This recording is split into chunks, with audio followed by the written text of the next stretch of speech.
Please hold the line. We will answer your call as soon as possible. I'm Michael Schneider, founder and CEO of Service. Today my guest is Bryce Maddock. Bryce is the co-founder and CEO of TaskUs. TaskUs employs many of the people behind the scenes for some of the world's hottest internet companies and unicorns handling their customer service.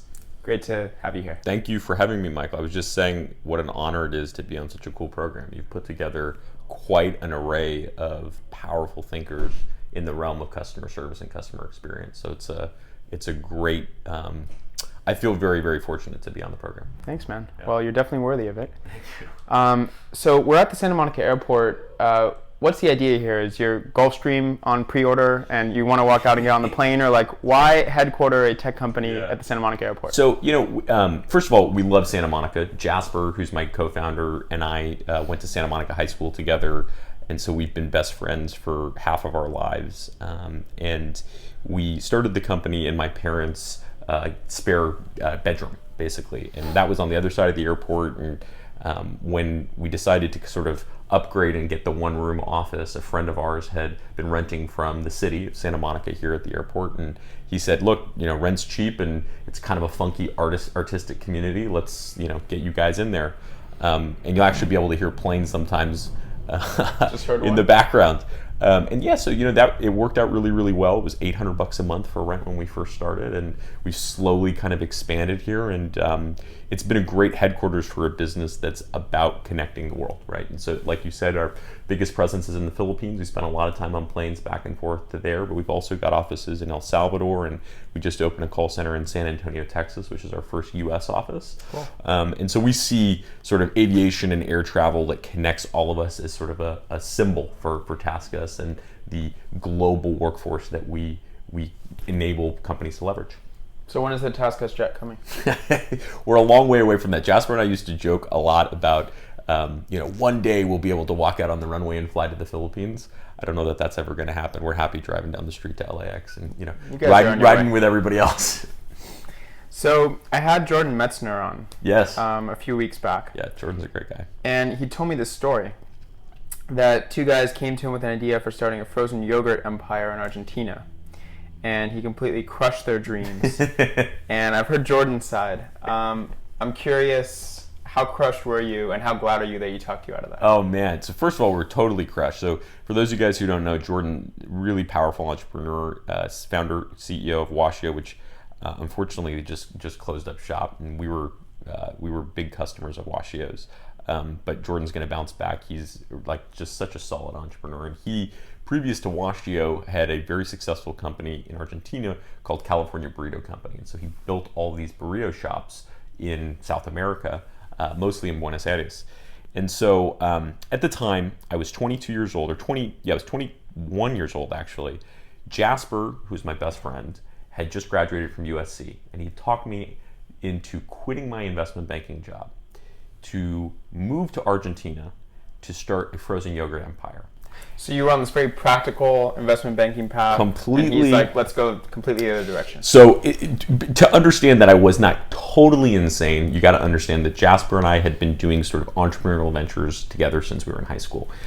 We had a very successful, which sounds crazy, but it's a very successful string of all-age nightclubs when we were in high school and in college together.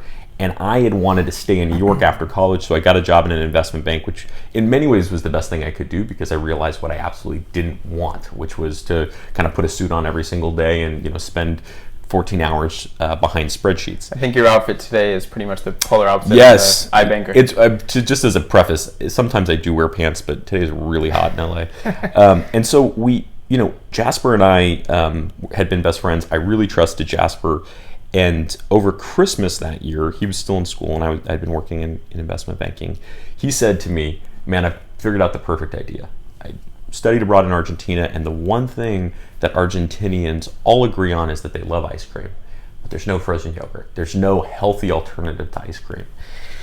And so I thought he was a little crazy, but I started doing research, and it turned out that Argentinian people consume more ice cream per capita than any other country in the world. Wow. And they're incredibly body conscious. They had the second highest case of eating disorders in the world, second only to Japan.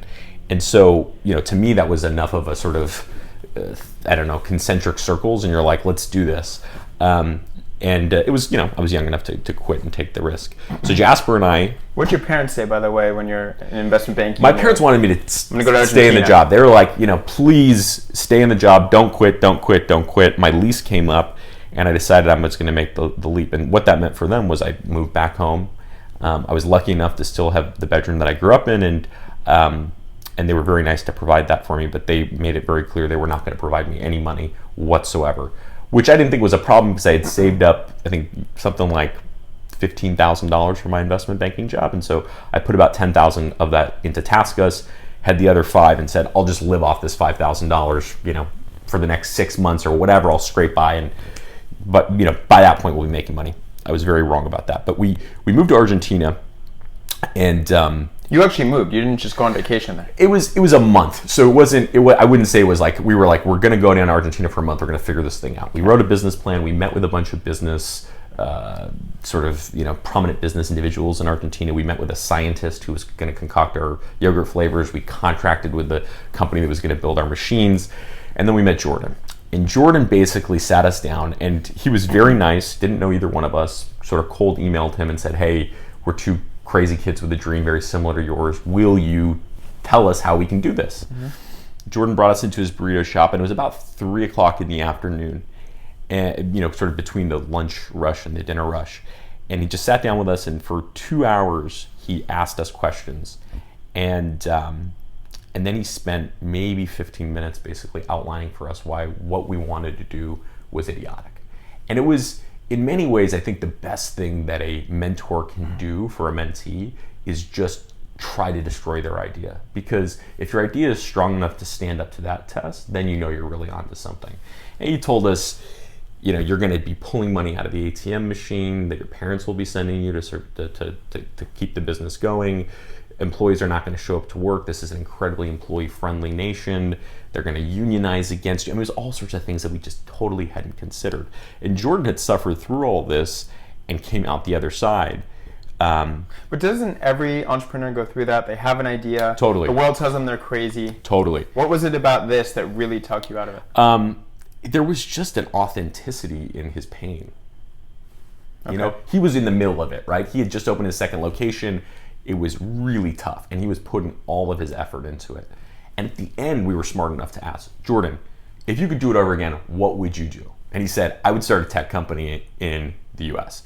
Instead of taking my parents' dollars and earning in pesos, I would try to pay people in pesos and earn in dollars. And that led me back to an idea that I had when I was in investment banking, which was I thought all of the work I did as a baby investment banker could be outsourced. I tried to sell my managing director on it. He said, well, what are you going to do, right? I mean, what if you're going to outsource your spreadsheets and your presentations, and what do we have for you to do? And I was like, yeah, that's kind of the point. Like, you shouldn't be hiring people like us. I was totally obnoxious and arrogant as a young investment banker, but I was right in that situation that a lot of that work should be outsourced. And since leaving, there's a lot of companies that have kind of filled into that void. And so first of all, I just want to set the image of two young kids who've had their dreams destroyed. We're 22 years old. We're wearing suits, full suits. It is spring, so it's sort of, I guess it would be fall, but kind of late summer in Argentina. Very hot, like 90, 95 degrees, a day like today in LA. And the farmers south or north of the city are protesting a export ban that the country had put on. And they burned their crops. Something like 70,000 acres of crops were burned. So the city is filled with smoke. So Jasper and I walk out of this burrito shop into this thick smoke after having our dreams totally crushed, and we just kind of sit down on the street, and we're like, I remember vividly turning to Jasper and being like, well, what are we gonna do now? Because we both knew like that was it. Like we weren't gonna proceed with this idea. And we came back to LA, and a couple months later we started TaskUs. So how do you go from underage or all age parties to frozen yogurt to TaskUs? Like, what is that? Yeah, so I think the thing we learned in the underage parties, first of all, frozen yogurt, total failure. Underage parties, at least until about 3 years ago, was the most successful thing that we had ever done, which is It was still going 3 years ago. No.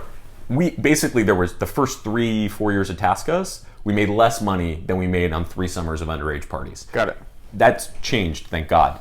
But originally when we started the nightclubs, it was, I think, at least as much about being cool as it was about getting money. Jasper and I were both, and I think he probably wouldn't be embarrassed for me to say this, but we weren't like the coolest kids in high school, right? Like we were friends with the coolest kids, but there was like in the social pecking order, we were kind of like, middle class at best. And so, both of us had a little bit of a chip on our shoulder. The good-looking girls never really paid attention to us. And so at that age, we were like, all right, how can we become cool guys? And we were like, we just have to come up with some crazy ideas. So what we did actually was the summer after high school, we were traveling in Europe. And one of the things that we noticed when we were backpacking was that there were all these underage kids in clubs and discotheques in Europe. And we said to ourselves, hey man, why couldn't we have done this in high school? And what it would be like to be the club owner rather than the attendee of the club. And so we went in, we started researching, and we found this weird law in Los Angeles which doesn't license all clubs as clubs. A lot of clubs are actually licensed as restaurants. If you're a restaurant, you can let in anybody of any age. You just can't serve them alcohol. So we went to a lot of these restaurants that were really nightclubs and said, hey, on a Monday night, we'll lease your restaurant. And because they were all closed, nobody. You guys became promoters. Yeah, we became, but more than promoters, we were leasing the club. We just paid them a fee. We said, just open your doors. We provided the security, the DJ, the whole thing. And then kids would pay $20 to get in. Actually, I think some days we would do $15 and $25 for VIP. Was there ever any alcohol? Well, I mean, you can't prevent kids from drinking before they come to the club. If they were too inebriated, we wouldn't let them in. But I'm sure people drank before. But it was a clean environment inside the club. And I'll tell you something. Sober 14-year-olds, way crazier, way more intense, know how to party way better than even drunk 24-year-olds. So it was a really good time, and it was 3 summers. Every Monday night we did it for 10 Monday nights each summer, and between 800 and 1,000 kids would show up every Monday night, and so you take home somewhere between like $13,000-$14,000 in cash, and I mean $3,000 or $4,000 of that was profit for me and Jasper. So like we were making as much money on a Monday night as our friends were making all summer in their jobs. So why didn't you go on and start SBE? Or so this is exactly where you realize you're actually not that cool. Okay.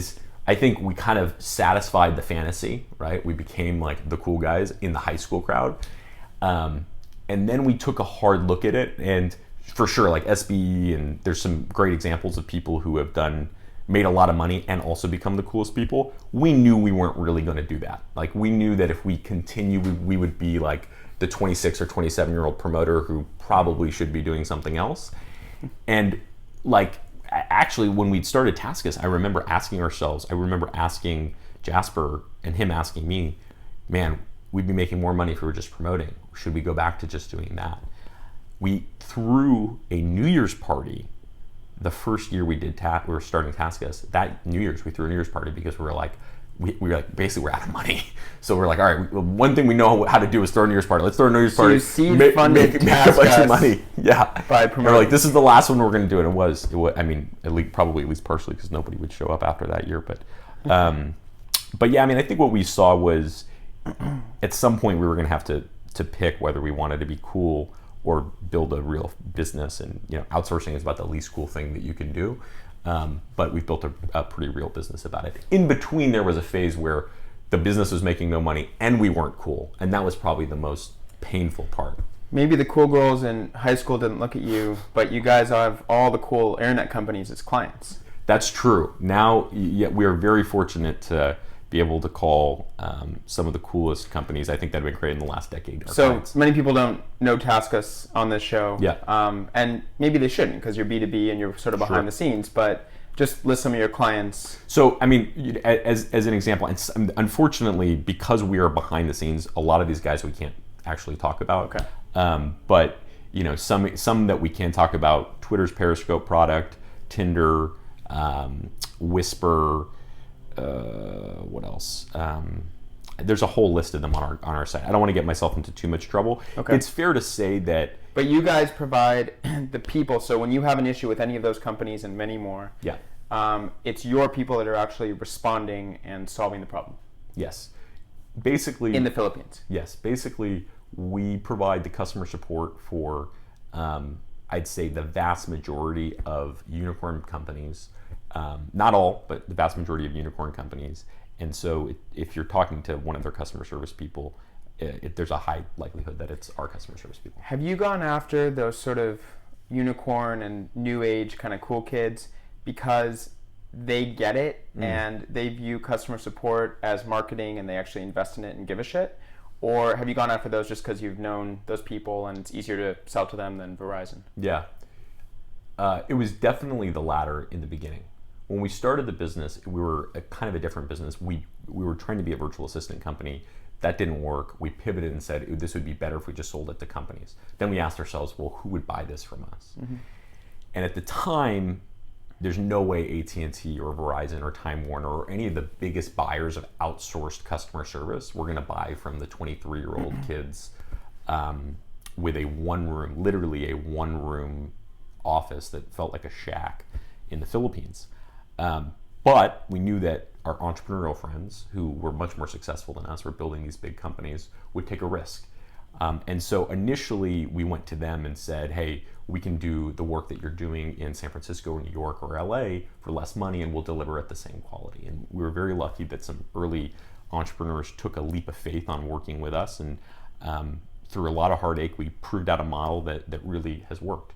And so today, we actually refuse, and we've kind of gone to the opposite end of the spectrum. We're not interested in working with AT&T. We're not interested in working with the typical financial institutions. Why?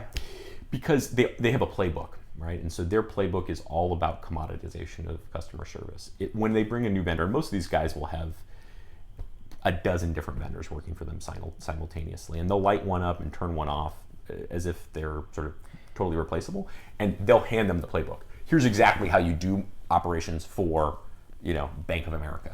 Just follow this playbook. It's pretty amazing that Time Warner actually launched a campaign that, as far as I could tell, the central theme was, we don't suck anymore that bad. Yeah. And we'll answer your call and we'll try to be better. It's crazy. Well, one of the, we just had our internet service switched to Frontier. It was the weirdest thing that's happened to us here, where Verizon, I think, sold their internet lines in this part of Santa Monica to Frontier. And the service was awful. The service went down for days. We tried to get people on the phone. We couldn't get anyone on the phone. We've had a lot of tickets at service for this. It's crazy, right? Yeah. And so now Frontier's rebranding. They're like, oh, no. Sorry, that was our outsourced service. They're actually blaming their outsourced service providers. They didn't do a good enough job. We're going to fix it. Which is really, really quite sad. Now, look, I'm not saying that the big guys don't know what they're doing. They do, right? They really do. And for them, customer service is a cost center that needs to be reduced and reduced and reduced. For us, we think that you can be very efficient, particularly today with all the technology that's being introduced into the customer service space. We think that you can actually reduce your overall cost of service while improving the customer experience, and that those two things don't actually contradict one another. But you have to think about it in a different way. If you're running a big Avaya switch, and like an Oracle CRM system, it's unlikely your customers are going to be super pumped about contacting you. Yep. By the way, before we talk about customer service, because obviously given what we're doing, I want to get your opinion on a bunch of different things. You're wearing an Ironman hat. Yeah. And you run in how many Ironmans? Well, so I've only done one. It's funny because you get super enthused about an Ironman, and I've actually only done one full Ironman. Everybody is like, "Oh, you're like the Ironman guy." I always see pictures on Facebook of you. I've done doing Ironman. I think I've done 9 halves. Okay. I'm doing my next full in November, I was training this morning. It's one of my life's passions, other than customer service. How important do you think it is for CEOs and entrepreneurs to have? I'm assuming that's some sort of outlet for you. Yeah. How important is that? To me, it's been incredibly important. I've always been, I don't want to say always actually, since sort of 15, 16, I have been physical. I've run, I was always a big runner. And to me, I've actually increased the volume of running and now biking and swimming since I picked up triathlon 2 years ago, as the intensity of the business has increased. And it seems counterintuitive. Is that stress management? I think so. Yeah, for sure. And I think it's also just connecting to a different part of yourself. Mm-hmm. A lot of my time is spent in my head, analyzing situations and dealing with customers. this gives me the opportunity to be in my body. Yep. So I'm so curious about your relationship with Jasper because people say a lot of things about co-founders and you should never work with your friends and never take money from your family, and you guys seem like you broke every rule. Yeah. And you founded quite a few businesses together. How has that worked out? Have there ever been any times when you've been in discussion and it's affected the friendship? How have you balanced the two? So Jasper's my best friend. He's also my business partner for the last 15 years. And it hasn't always been easy. I think the key is communication. There's a great book. It's like a marriage. It's the closest thing I've ever had to a marriage, for sure. And actually, I have a girlfriend now, and the skills that I've learned by being business partners with Jasper have come in handy in this relationship. There's this great book called Crucial Conversations, and we read this probably like 4 or 5 years ago, but I think that book embodies the spirit which has kept Jasper and me together and successful, which is you have to be willing to be vulnerable. You have to be willing to look at yourself and be like, where am I letting my ego get in the way of this? And what am I insecure about? And how is that preventing it? And so that's kind of been the guiding light for me and Jasper. And we're also very good at different things. So Jasper runs sales and marketing. For anybody who knows him, he's probably the most incredible networker, salesman, and what makes him so good at that is that he's actually not a networker or salesman. He's just genuinely really interested in people, and I run the operations and finance side of the business. So we stay out of each other's ways. We're very, very good at kind of being able to coach one another on where we need to improve, and it's the relationship that I feel, other than my parents and my brother, it's the relationship I feel most fortunate for in my life. Do you think you'll start another company after this with him? Yeah, I hope so. I hope that Jasper and I are business partners for the rest of our lives together. But we have no plans on starting another business anytime soon. I'm sure we will, but this is the focus now. Yep. So you started TaskUs, is it 7 years ago? 8 years ago. 8 years ago. Yeah. And you left your life in New York and you had your frozen yogurt dreams crushed. And is it true that the first year you and Jasper earned $1,000? About, yeah. About? Yeah, we did $160,000 in revenue, and it was, I think there was virtually no profit. So it takes a lot of courage, right, to walk away, A, from a stable investment banking job, B, from a promoter life where you could maybe make $1,000 or way more in a weekend. Why were you so convinced this was going to work? And I know you didn't start off doing what you're doing now. What was that kind of pivotal moment that you're like, we have to change or we're not going to make it? Sure. I get the honor to talk to a lot of early stage entrepreneurs today, people who are looking for investment or advice or whatever. And the consistent theme that I see from a lot of these guys is they're trying to do too much. And that was exactly me 8 years ago. In fact, I remember putting all these services out that we were going to provide people in our virtual assistant business, and Jasper rightly saying, how the hell are we going to provide people accounting services or legal advice?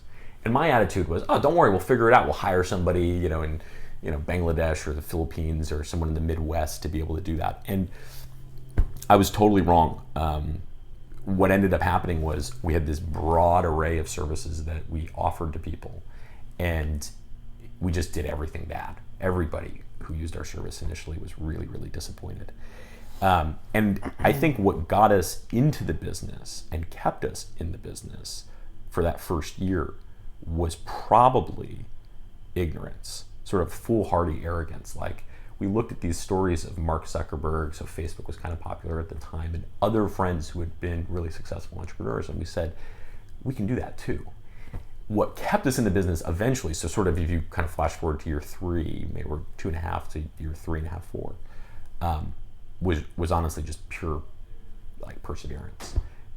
I remember having a business partner is helpful too, because there were some emotional times. Really dark times where you look at yourself in the mirror when you're 24, 25. I actually lived with my parents until I was 26 years old. And you start asking yourself the question, like, am I just fooling myself? Is this not going to work out? Did you have a personal life? What's dating like when you're 26 and living alone? You don't really, it was, if I was ever lucky enough, you'd bring girls back to your parents' house, which was always an awkward conversation. I had a single bed. I still have a single bed in the room of my parents' house. That was, it was humbling, very, very humbling. But I look back, here's the thing. Everyone loves this story now because it's like, oh, and then you succeeded. And I look back on it and I'm like, I'm so glad I went through that. And people are often like, oh, and that means like you'd be okay going back to it. That's not true at all. Like, that's not true at all. I'm terrified of going back to it. So like, I know I can get through it. But that fear obviously motivates you. Oh my God, I would hate to have to move back in with my parents. Yeah. Was there a moment when you were sure it was going to fail? Yeah, I'd say like 99.8% sure. There was a moment when we were in Culver City and like we went to a Starbucks and I sat down with Jasper and I was just like, I can't do this anymore. Like this is it. We don't really have a business. And this was what's ironic. I was probably 24 at the time, or 24 or 25, probably 3 years in. At the time, the business was just beginning to get traction, but I couldn't see it. Like we'd gotten our first enterprise customer. We were making a little bit of money every month. But to me, like the negativity of having failed for so long was overwhelming me. And at the time, I could not have made it through that moment if Jasper didn't say to me like, hey, I don't want to do this without you. And I was like, all right. And I continued at that moment, not really because I believed in the business or even because I believed in myself. I continued because I didn't want to let Jasper down. That kept me into the business. And kind of 6 months later, I looked at it and I was like, okay, yes, we can actually make this work. I remember there was a moment for me in 2009. I was running a design agency that really took some hard hits. Yep. And I'd started Facebook for Moms that hadn't really worked when the financial crisis hit. And I had racked up a bunch of credit card debt running the agency thinking, I was 23 at the time, like, oh, tomorrow will just be better. Sure. I'll just pay it off later. Yeah. And it got to the point where I wasn't using credit cards anymore because I had no more credit. And I was literally about to shut everything down, declare bankruptcy, and move home. And retreat. And I was 28. And I remember going to Subway to buy lunch. And I was using my debit card. And I ordered a foot-long sandwich.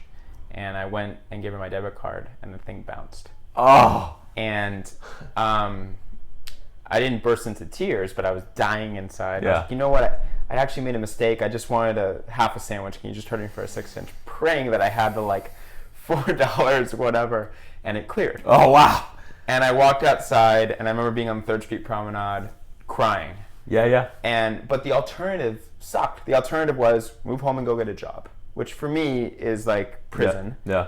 But I just remember that moment, and it's somehow we get through those moments. Jasper got you through yours. Yeah, no, he totally did. And what's funny, Jasper's not really a crier, and I'd say I'm more. Are you a crier? I cry. I'm more of a crier than Jasper is for sure.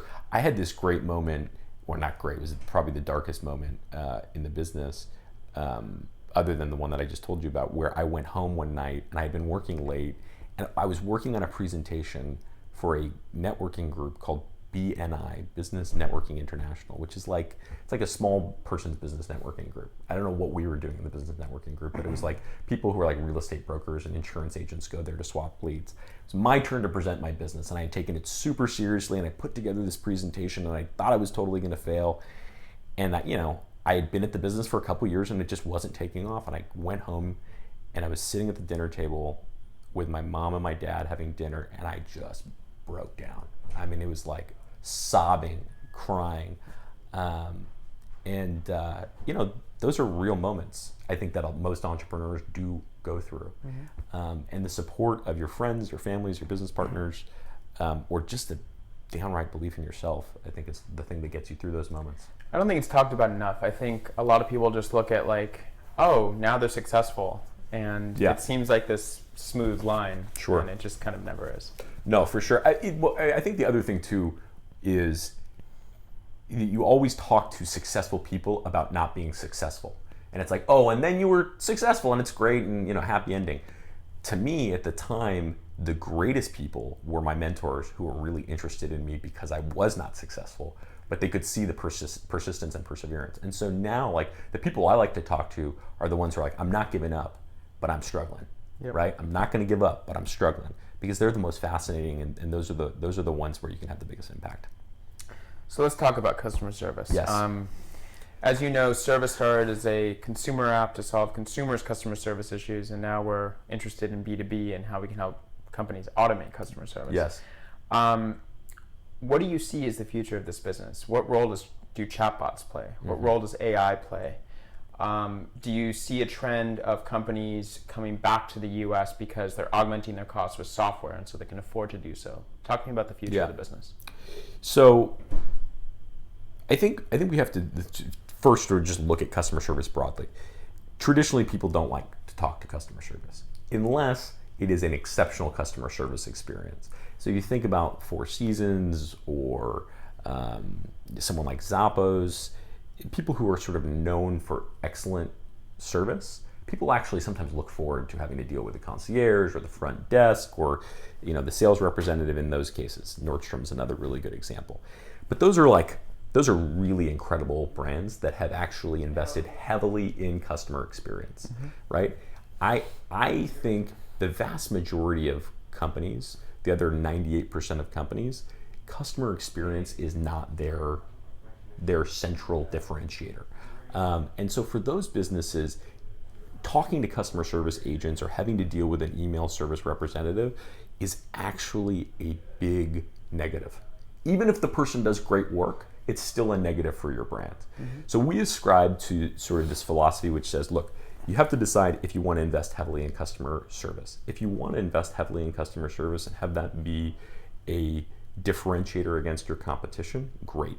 Let's build a team here in the United States. Let's make that team absolutely incredible at your product, or let's hire, people who've got PhDs in computer science in the Philippines and are super passionate about gaming, and we've done that for some companies.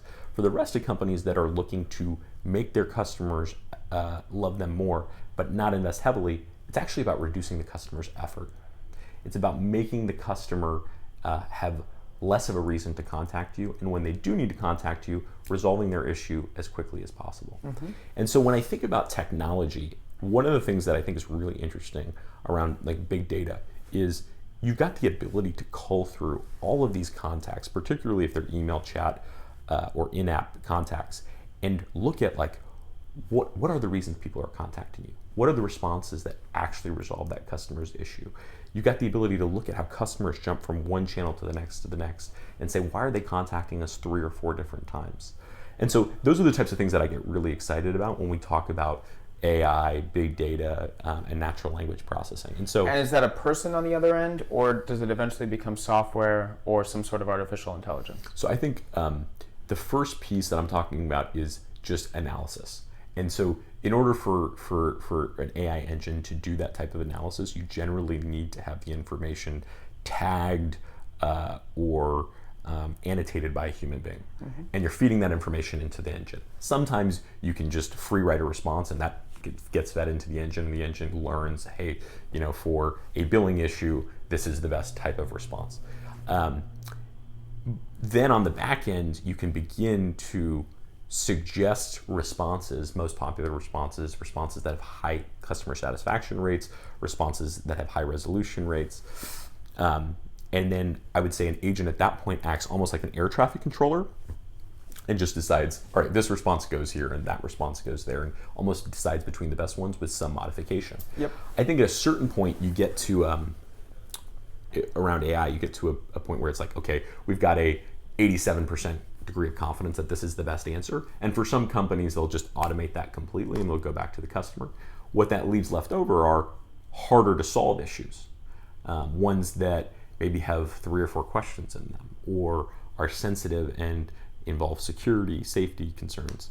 And that's where I think the idea of an omnichannel agent who's able to look at the email, see it's a big issue, get on the phone, call you and resolve it really quickly comes into play. And so, our view is technology has the ability to drastically reduce customer effort, drastically reduce the amount that a company has to invest in a huge agent population, but that you shouldn't just take that savings and put it away in the bank. You should take a portion of that savings and invest in upskilling the remaining team to be able to provide an even better level of service when those big issues arise. So software does what it does best and automates a portion of it, and that frees up more resources to handle the really important issues. Exactly. And customers are happy over here because they're getting responses really quickly, and they're happier over here because they're getting more attention. Exactly. Yeah. We see a similar future. I know you do. That's why we're an investor, or I'm personally, and Jasper's an investor in service. We should let people know that. We should let people know that. So you've said that you consider Jamie Simonoff a friend and a mentor. I'm talking to him next week. Anything that you suggest that we talk to Jamie about? Jamie, first of all, I think Jamie is probably the toughest entrepreneur that I know. Just the ability to get through emotional ups and downs like nobody's business. And so I'll tell you. We should give context. So Jamie's the founder and CEO of Ring. Ring.com. Smart doorbell. Smart doorbell. If you haven't seen it, it means that you're not listening to the radio or watching TV because commercials are everywhere. Jamie, previous to Ring, had a couple different companies, but he was actually our first client. So Jamie was our first client at his company, PhoneTag. PhoneTag was a voicemail to text transcription company. So back when lots of people left voicemails, the idea was to make it as easy as reading a text message. But similar to what you're doing around customer service right now, they had to do around voice to text. So there were AI engines that would turn voice into text, and you know them now as Siri, Alexa, this sort of like the engines that are powering Amazon and Apple's of the world, and Google Voice. But at the time, those engines were terrible. They were really, really bad. And so what they did was they would take audio files, transcribe them, and then put that into the engine so that it could tune itself. Well, Jamie's company was probably the most successful voicemail to text company, and he had teams of people all over the world listen to people's voicemails and transcribing them. And so, we had 7 people working in a one-room office in the Philippines on a virtual assistant product. And Jamie was my mentor at the time. And I will tell you this, he is the reason why TaskUs. He's, I would say, one of the 2 or 3 key reasons why TaskUs still exists today. Because he not only became our first client, at the time we had no money. I was like you with the Subway thing. Jamie comes to me and says, Bryce, we got this contract with a big telco. We need you to spin up 100 agents. And so I looked at Jamie and I said, okay, great. I'll go to the Philippines. There's only one issue. I actually don't have the money to fly to the Philippines. And he said, don't worry about it. I got you. He paid for it personally himself. Wow. He also fronted us the money to buy the computers that we needed to staff 100 people. And so, that to me is the power of mentorship. I mean, he, at the time, saw me, this struggling, sort of clueless entrepreneur. I hope that he saw sort of a relentlessness and I'll do anything to get this done. And he was willing to take a risk, and without him, we wouldn't be in the position that we're in today. So you should ask Jamie. You should ask Jamie about his early telco forays. He had a business, and I actually don't even know the story of this exactly, but he had a business, I think, where he was putting up satellites in Africa and trying to sell spectrum in like mobile phone spectrum. In what year? I think he was like 23 years old. He was like straight out of college. Wow. So like that to me is Jamie Simonoff. That embodies like the insanity that is him. And the irony is he had all these crazy ideas, and the biggest one that worked was the one that his wife told him to start. Women's intuition. Yeah, there you go. Final question is about fundraising. You guys obviously bootstrapped a ton in the beginning. Yeah. So I'm assuming you didn't raise money in the beginning because you couldn't raise money. We didn't really know what raising money was. Okay. So like I think what's interesting. But if you had known what it was, do you think investors would have invested that early in that concept? No. So what happened was Jasper and I didn't really know what tech was. We thought of ourselves as entrepreneurs.